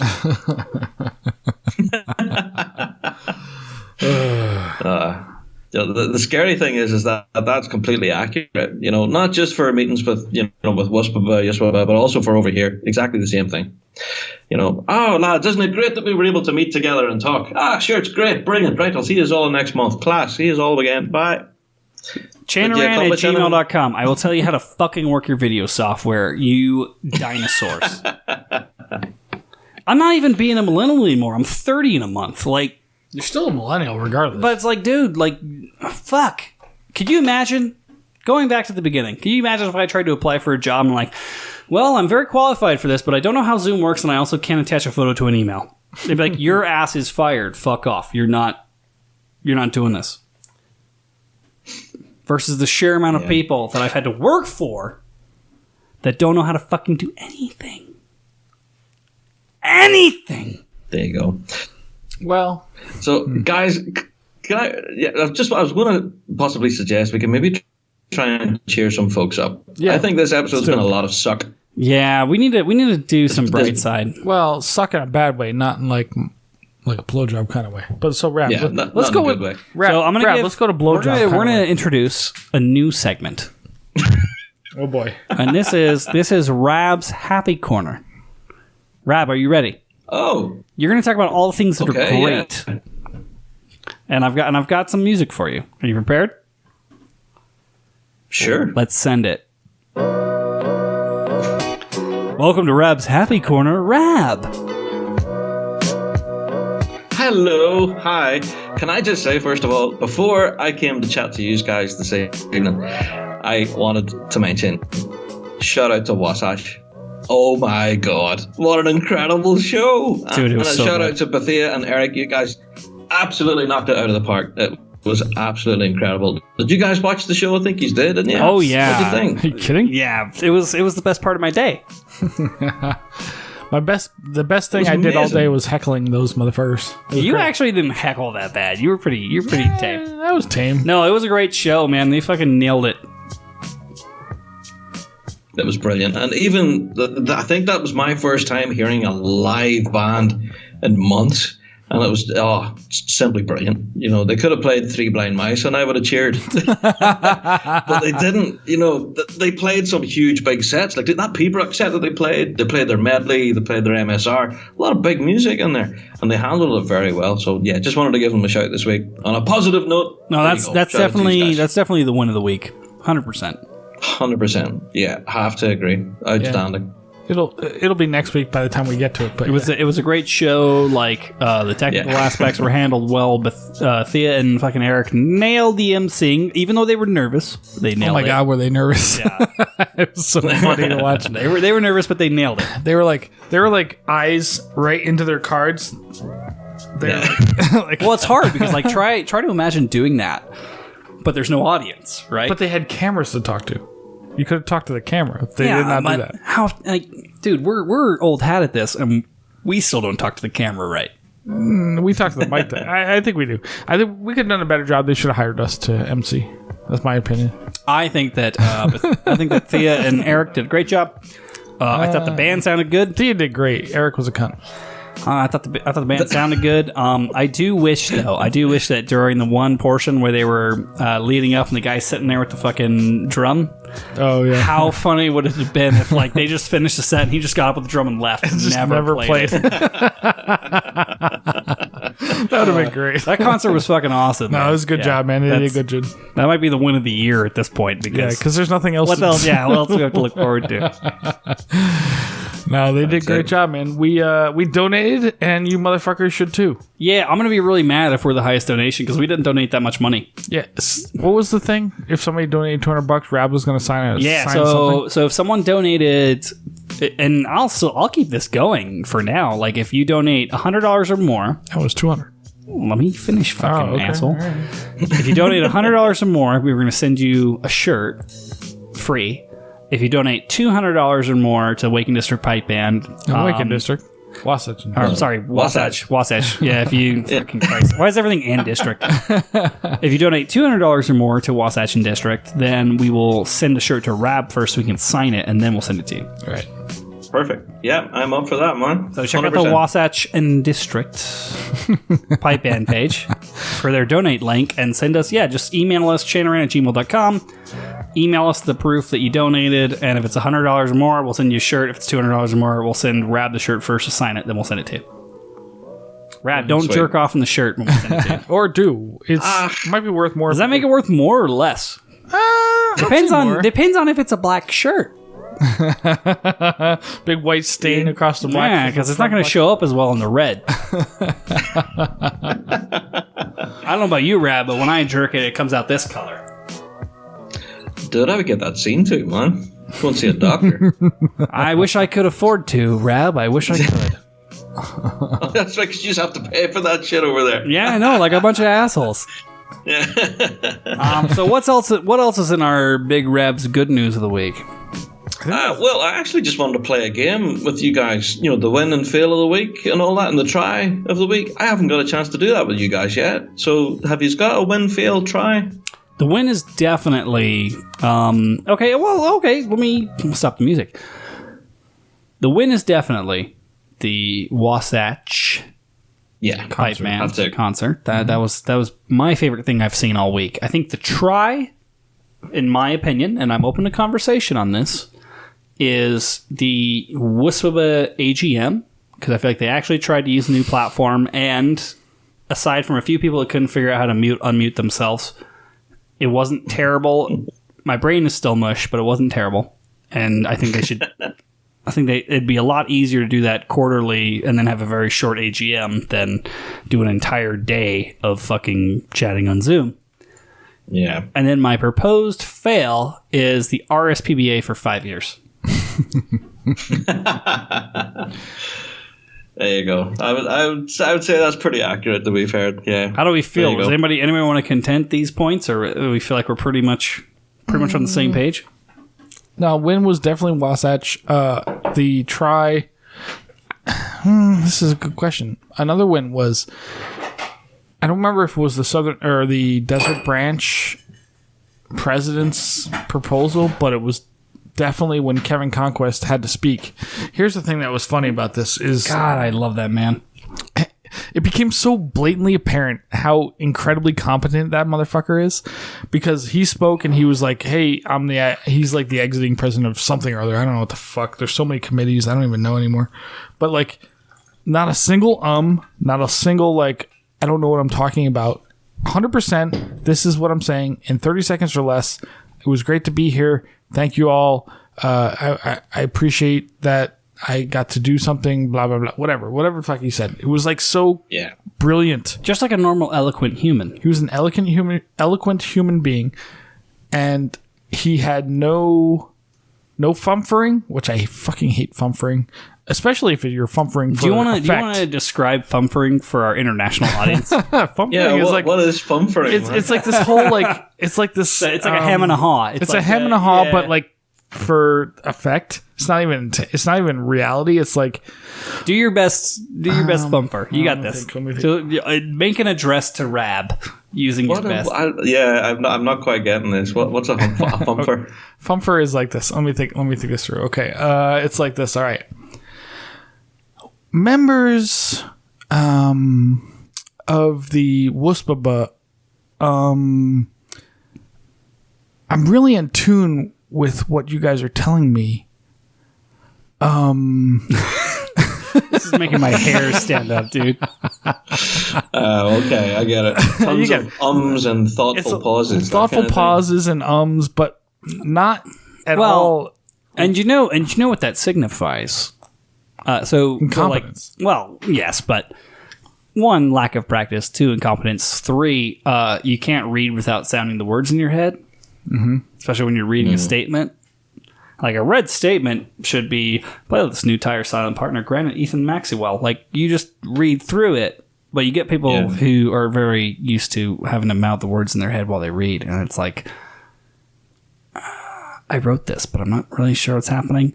And realistically, in these situations, you could deliver it from the cuff, right? Like, most of the people who are tuning in already like you to some capacity. So it's kind of like your ad reads then for MacLellan Bagpipes. Just like that. Correct. Yeah. Like most people who 100%. Are tuning in already like you to some capacity. Just fucking deliver it in a way that is genuine. Don't try to sound like you're making a speech. Just sound like you're talking. It's not hard. Yeah. Oh god. The hard part that I have is just not swearing when I'm trying to like actually deliver remarks. Yeah. Listen, I get it. We all do the ums and ahs. I get that part. Like especially if you're not used to public speaking, 100% agree. Not like everybody does it, but when you start to do it for the intent of making you look like you're not doing it, like, hey, I'm not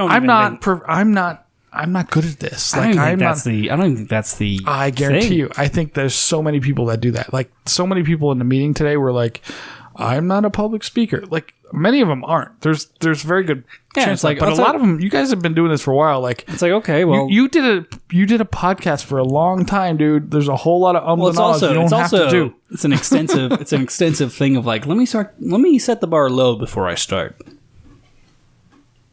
Like. That's it. I mean, the fucking RSPBA does that every time they fucking release a communication. Well, before we release this communication, let me tell you how bad we are at using computers and releasing communication. It's like, bitch, I know that's not true. Mm-hmm. Yeah. Just give me the goods, man. I'm here for one thing only. It's like a politician saying folks. Like, all right. I say folks non-ironically.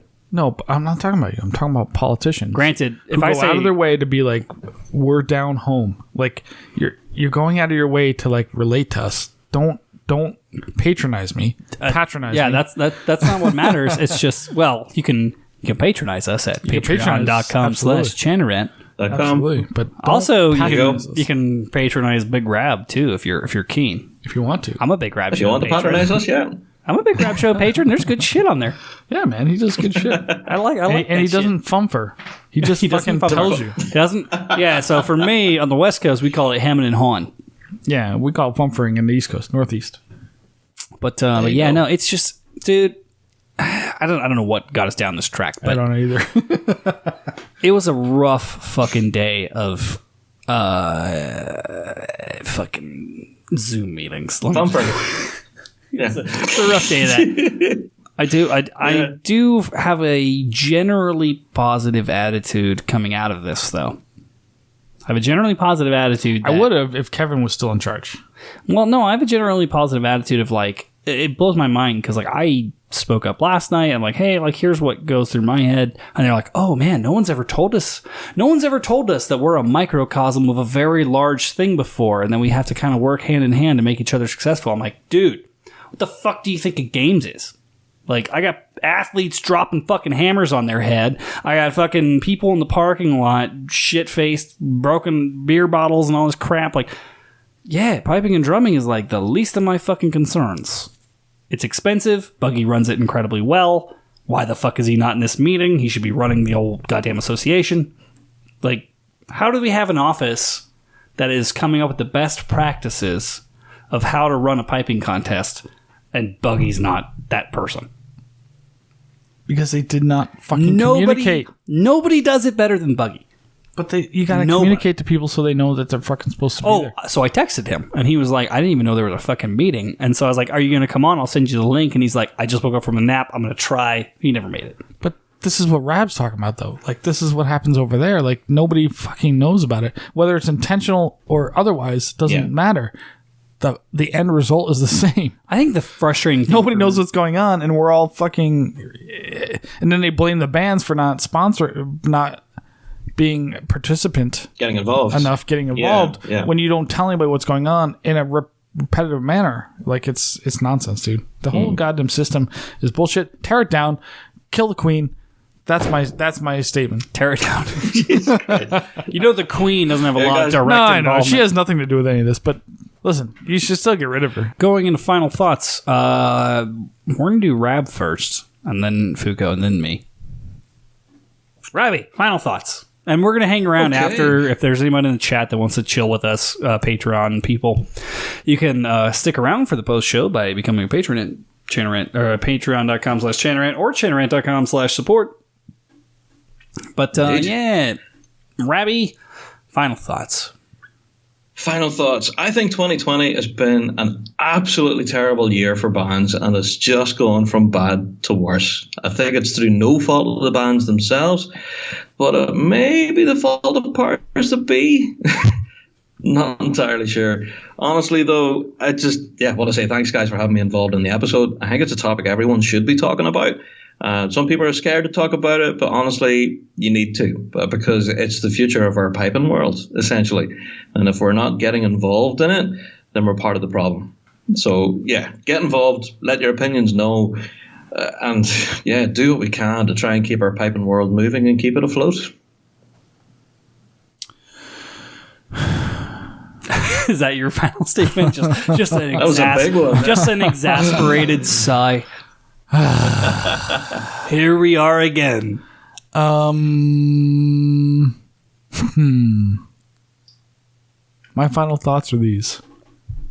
I just don't know. I say, let's burn it to the ground and start over. Create a World Pipe Band Association. Let's not even call it an association, because do we really need an association? Let's just... The Independent Pipe Band Conglomerate. A conglomerate that these are the rules, and we're going to hire whoever we want to be judges, and we don't care about their history. You don't need to be a royal to do any of this, and make our own rules, because that's the whole point of this. Well, that's how all of these things started. It's just someone making their own rules. Yeah, that's how America, fuck yeah. Josh, go ahead. I would say that we have, over the course of this episode, obliterated and dissected two kind of separate things. I think in the case of the RSPBA specifically, I don't have enough evidence to prove that it's incompetence and not malevolence. I think that there's too many fingers in that pot for me to be able to tell for certainty whether or not they fucked everyone over and now are just asking for a redo. So in that situation, I'd say, yeah, like, let it fold. Fuck it. You can always make a new thing, right? Like, it's not that hard. People make new things all the time. In the case of like our local associations, I think it's a little bit different. I think it is like a group of well-minded folk who got either voluntold or drug in some other way to do these jobs they weren't necessarily totally prepared for. And I do have sympathy for that, because I have a lot of volunteers in my own organization that I had to voluntold jobs to that they weren't prepared for. It happens. But the one thing I will say is, and I'm open to criticism on this, is that if this shit-ass year and shit-ass season has taught us anything, it's that you need to be more involved in the things to which you technically have some sort of membership or some sort of agency in. It is no longer cool to hope someone else will deal with the problem. You have to deal with the problem yourself.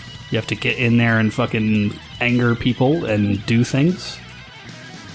I wish that weren't the case, but you know, if you have an establishment long enough, eventually it gets settled into its foundation in a way that makes it very hard for it to accept the times or you know, more efficient ways of doing things.